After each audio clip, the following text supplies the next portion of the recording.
Alright, this is question 7 for the probability test correction guide. Don't forget to be showing your work.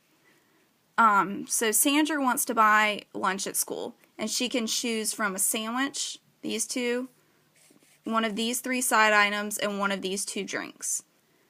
Now this one is going to be very similar to what we did in number 6. We were wanting to look at the total number of outcomes for each section. This would almost be like having 3 different coins, but instead it's 3 different sets of choices. So we want to know the possible combinations, or the total number of combinations that she can choose: 1 sandwich, 1 side item, and 1 drink. So you could make a tree diagram where you'd start with salami and meatball. Then you would have these 3 options: fries, chips, and orange.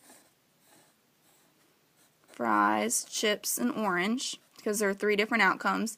Now there are 2 different outcomes here. So in each one of those, you would have 2. Tea and water. Tea and water. Tea and water.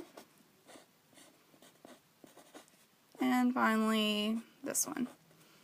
So remember, to find the total number of outcomes, you just count up this final set of branches. So 2, 4, 6, 8, 10.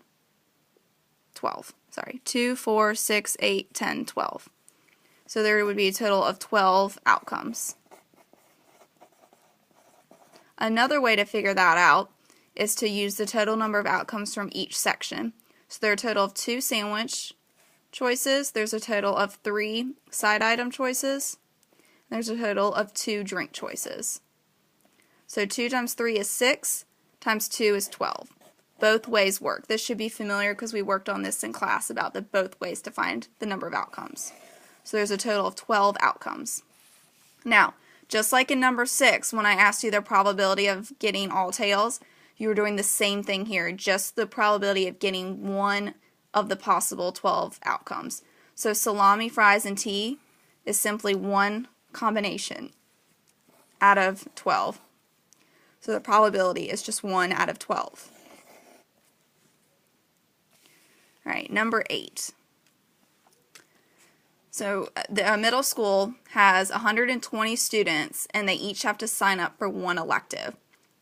Then the question's asking if there's a student in the chorus course, in that class, what is the probability that they're in 7th grade? So we need to first find the number of 7th grade students in chorus. So we look at the 7th grade section and the one in chorus. So there are a total of 12 students in the chorus. But we want the probability, so that means it's going to need to be a fraction. So we know there are 12 students, but out of a total of how many just in the chorus class? So we need to add up how many are in the chorus class. So we have 11 plus 12 plus 17. So that should give us 40. So there should be a total of 12 out of 40 students that would be from the chorus. That's the probability of selecting a 7th grade student in the chorus class. 12 7th grade students out of a total of 40 chorus students.